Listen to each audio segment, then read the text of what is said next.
Hi friends, I am Abhishek. Welcome to my YouTube channel the ocean of शिक्षा।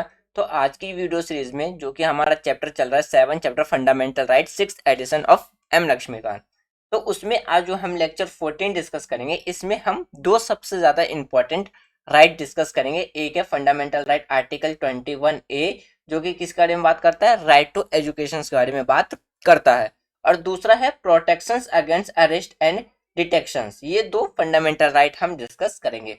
जो हमारा article 21 और जो आर्टिकल 20 है, ये हमने कल की वीडियो में ऑलरेडी डिस्कस कर लिया था, यानी कि लेक्चर 7.13 में हमने ये इसको डिस्कस कर लिया।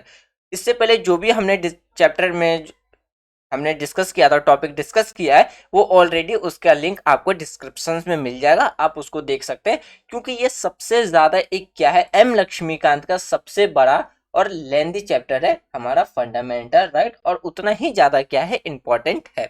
ये इंपॉर्टेंट इसलिए बन जाता है क्योंकि हर साल हर एक कॉम्पिटेटिव एग्जाम में इस चैप्टर से रिलेटेड कोई ना कोई क्वेश्चंस, एक या दो क्वेश्चंस जरूर पूछे जाते हैं रिगार्डिंग फंडामेंटल राइट।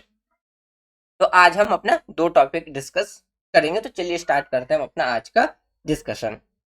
तो आज का जो हमारा पहला टॉपिक रहेगा वो रहेगा राइट टू एजुकेशन, यानी कि शिक्षा का अधिकार।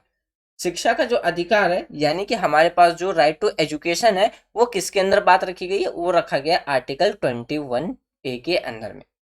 यानी कि हमारा आर्टिकल 21A क्या कहता है, हम अगर बात करें, जब 86 कॉन्स्टिट्यूशन अमेंडमेंट किया गया था, कब, तो 2002 में।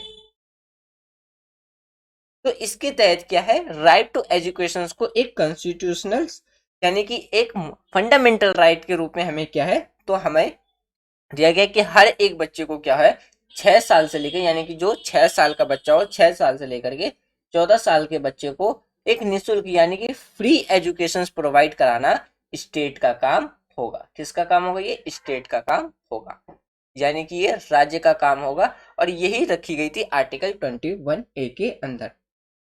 यानी कि अगर हम बात करें, जब 86 कॉन्स्टिट्यूशन अमेंडमेंट किया गया सन 2002 में, तो उसमें ये प्रावधान रखा गया कि राज्य की जो विधि है, यानी कि राज्य की स्टेट की जो पॉलिसी है, उसके अंदर क्या है, 6 साल से लेकर के 14 साल तक के बच्चों के लिए फ्री एंड कंपलसरी एजुकेशन रख दिया गया।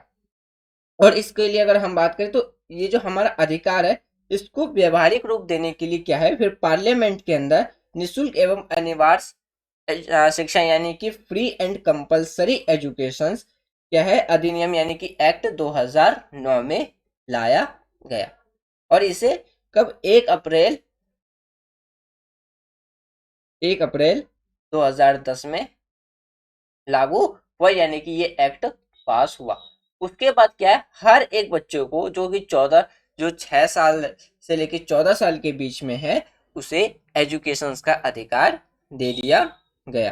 यानी कि अगर हम बात करें, जो हमारा पहले जो अधिकार था, यानी कि जो हमारा, अगर हम बात करें जो संशोधन से पहले, इसे भाग 4 के अनुच्छेद 45 के बीच में से हमें देखने को मिलता है कि बच्चों के लिए क्या है, एक मुक्त और अनिवार्य शिक्षा का प्रावधान होना चाहिए। लेकिन जो निर्देशक सिद्धांत था, उसके नेतृत्व में जो अदालत थे उनके द्वारा लागू करने योग्य वो नहीं था। इसीलिए इसे क्या किया, कोर्ट का हस्तक्षेप, यानी कि कोर्ट इसमें इंटरफेयर कर सके, इसलिए इसे क्या बना दिया गया, एक फंडामेंटल राइट बना दिया गया। जैसे ही राइट टू एजुकेशन एक फंडामेंटल राइट बना, तो उसके बाद क्या है कि कोर्ट भी अब इसमें क्या कर सकते थे, तो इंटरफेयर यानी कि अपना हस्तक्षेप कर सकते थे। तो इसीलिए इसको फिर क्या किया गया था, तो अमेंडमेंट किया गया था। अगर हम बात करते हैं राइट टू एजुकेशन की, तो पहले तो ये मौलिक अधिकार नहीं था, यानी कि पहले ये फंडामेंटल राइट नहीं था। जब हमारा ये कॉन्स्टिट्यूशन अमेंडमेंट नहीं हुआ था, तो उससे पहले हमें एजुकेशन किस में देखने को मिलता था, आर्टिकल 40 के कॉन्स्टिट्यूशन भाग, वो सॉरी, आर्टिकल 45 के कॉन्स्टिट्यूशन के जो पार्ट है, उसमें फोर्थ में हमें किस रूप में देखने को मिलता था, तो राज्य का जो नीति निर्देशक सिद्धांत है, उसके तहत ये देखने को हमें मिलता था। यानी कि अगर हम बात करें किसके बारे में, जब आर्टिकल 21A आया, यानी कि जब हमारा कॉन्स्टिट्यूशन में 86 कॉन्स्टिट्यूशन अमेंडमेंट एक्ट किया गया था 2000 में, तो इसमें ये कहा गया कि अभी स्टेट का फंडामेंटल राइट के अंदर एक फंडामेंटल राइट प्रोवाइड कराई गई। और इसमें कहा गया कि जो 6 साल से लेकर के यानी कि 6 साल से ऊपर और 14 साल के अंडर के बीच में जितने भी जो बच्चे हैं उनको क्या किया जाएगा, जो स्टेट है वो free and compulsory education provide कराएगा, फ्री एंड कंपलसरी। लेकिन इसमें फ्री एंड कंपलसरी एजुकेशन की बात की गई है 6 साल से 14 साल के बीच में, यानी कि इसमें आपका प्राइमरी और प्राइमरी एजुकेशन आएगा ये। क्यों? क्योंकि हमें पता है कि जब बच्चा 6 साल का होता है तो वो क्लास फर्स्ट से लेता है और 14 तक में वो कौन सी क्लास में आता है, तो 10th तक में आता है, यानी कि वो प्राइमरी से हायर एजुकेशन की बात इसमें रखी गई है। इसमें आपका जो प्रोफेशनल एजुकेशन आता है जैसे कि आपका बीटेक, एमटेक या जो फिर ग्रेजुएशन लेवल पे आता है, तो उसके लिए बात वो नहीं की है।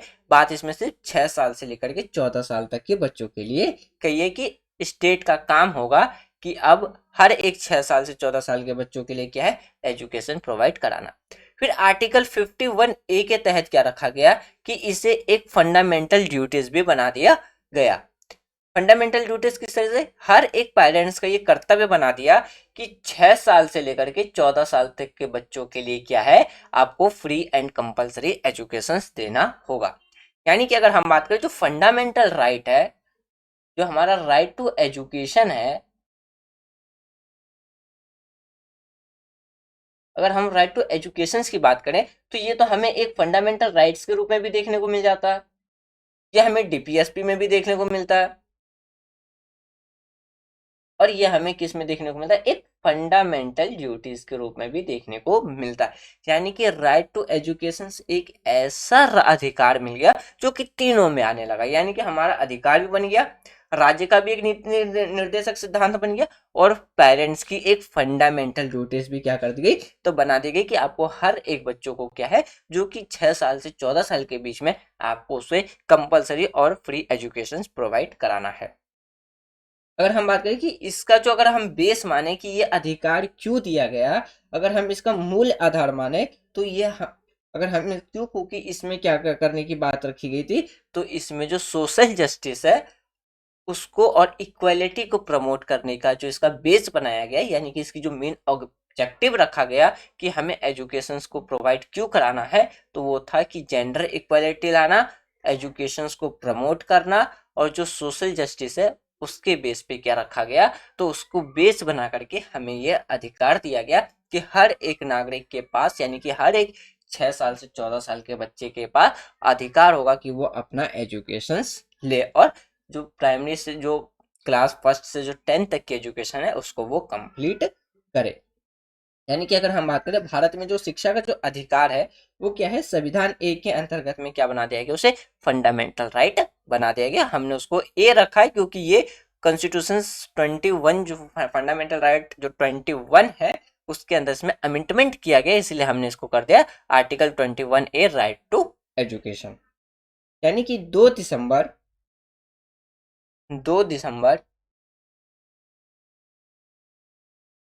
2002 में 2 दिसंबर 86 कॉन्स्टिट्यूशन अमेंडमेंट किया गया, और अनुच्छेद 1 यानी कि आर्टिकल 21A के तहत में क्या है, शिक्षा को एक मौलिक अधिकार बना दिया गया। इस मौलिक अधिकार की जो हम क्रियान्वयन के अकॉर्डिंग बात करें सीक्वेंस के, तो सन 2009 में क्या था, एक निःशुल्क यानी कि फ्री एंड कंपलसरी एजुकेशन का अधिकार था, यानी कि right of children to free and compulsory education act लाया गया, जो कि 1 अप्रैल 2010 में क्या हुआ था, तो लागू हुआ था। तो यही था हमारा फंडामेंट वो राइट ऑफ एजुकेशन। ये सारी बात इसमें लिखी गई है, जो कि अभी मैंने आपको थोड़ी देर पहले अभी जस्ट समझाया, वो यहाँ पे लिखी गई है। अब हम बात करते हैं किसके बारे में, प्रोटेक्शन अगेंस्ट अरेस्ट एंड वो डिटेंशन। इसका मतलब है कि गिरफ्तारी और जो नजरबंदी है उसके खिलाफ हमें संरक्षण यानी कि प्रोटेक्शन का अधिकार मिलता है आर्टिकल 22 के अंदर। एक चीज और मैं आपको रिमेम्बर याद करा दूं फ्रेंड्स कि आर्टिकल 20 और आर्टिकल 21 यही दो एक ऐसे फंडामेंटल राइट हैं जो इमरजेंसी के ड्यूरेशंस में सस्पेंड नहीं होते हैं, क्योंकि जैसे ही इमरजेंसी कंट्री पे लागू होता है उस टाइम सारे फंडामेंटल राइट्स क्या होते हैं, हमारे खत्म हो जाते हैं, बस इन दोनों को छोड़ करके। इसलिए एक तो फंडामेंटल राइट भी हमारे लिए सबसे ज्यादा इंपॉर्टेंट हो जाता है, और फंडामेंटल राइट के अंदर भी आर्टिकल 20 और आर्टिकल 21 के अंदर जो हमें हमारे पास राइट्स दिए गए वो एक इम्पॉर्टेंट अधिकार बन जाता है। क्यों? क्योंकि ये सस्पेंड नहीं होता, पहली चीज। और आर्टिकल 22 में इतने सारे आर्टिकल दे दिए गए, अधिकार दे दिए गए, अप्रोक्स 35 हमारे पास अधिकार और दे दिए गए, जो कि इमरजेंसी के ड्यूरेशन में वो भी सस्पेंड नहीं हो सकते। क्यों? क्योंकि वो अंडर आर्टिकल 21 आ रहे हैं। तो इसलिए आर्टिकल 21 सबसे ज्यादा इंपॉर्टेंट बन जाता है। मोस्ट ऑफ टाइम क्या है कि अगर फंडामेंटल से कोई क्वेश्चंस पूछा जाता है तो आर्टिकल 21 से रिलेटेड जरूर कोई ना कोई एक क्वेश्चंस किसी भी कॉम्पिटिटिव एग्जाम में पूछ लिया जाता है। अब अगर हम बात करें तो आर्टिकल 21 ही एक ऐसा आर्टिकल है जो सुप्रीम कोर्ट के द्वारा क्या कहा गया था, ये फंडामेंटल राइट्स का क्या है, तो हार्ट है। क्या है? तो ये एक हार्ट है। जब सुप्रीम कोर्ट के द्वारा ये कहा जा रहा था कि जो आर्टिकल 21 है वो जो फंडामेंटल राइट का भी हार्ट है, तो वो पता चलता है कि कितना ज्यादा इंपॉर्टेंट हो जाता है। दूसरी चीज मैं आपको ये याद दिला दूं कि सारे फंडामेंटल जो मोस्ट ऑफ द जो फंडामेंटल राइट है, सारे तो नहीं कह सकते, मोस्ट ऑफ द जो फंडामेंटल राइट्स है वो हमारे लिए भी और जो फॉरेन कंट्री के जो सिटीजन्स हैं उनके लिए भी क्या है, ये अवेलेबल है। बस एक को छोड़ के जो हमारे एनिमी एलियंस है, यानी कि उन देश के नागरिक जिससे हमारे डिप्लोमेटिक रिलेशंस खराब चल रहे हो या वॉर की कंडीशन हो या जिसे वॉर हो रही हो और वो कंट्री उसमें शामिल हो, तो हम उसको रखते हैं एनिमीज एलियंस में। तो उस देश के नागरिक को हमारे देश में किसी तरीके का अधिकार नहीं दिया जाता है। अब जो हमारा अगला आर्टिकल आता है, अगला फंडामेंटल राइट जो है वो आता है अंडर आर्टिकल 22, और ये किस चीज के बारे में बात करते हैं, ये बात करता है protection against arrest and detection. यानी कि यदि कोई आपको अरेस्ट, यानी कि जब पुलिस के द्वारा आपको अरेस्ट किया जाता है या नजरबंदी किया जाता है, तो उसके प्रोटेक्शन के लिए हमारे पास क्या है, कुछ अधिकार देखने को मिलते हैं। अब यदि हम बात करें, हमारा जो आर्टिकल 22 है वो हमें कुछ गिरफ्तारी में क्या किया, किसी गिरफ्तारी में व्यक्ति के पास क्या है, बिना कारण में अगर उसे अरेस्ट किया जाता है या गिरफ्तार किया जाता है, तो उसके बचाव के लिए क्या है, उसके प्रोटेक्शंस के लिए हमें क्या है, एक अधिकार देखने को मिलता है जो हम कहते हैं आर्टिकल 21, यानी कि protections against arrest and detection का अधिकार।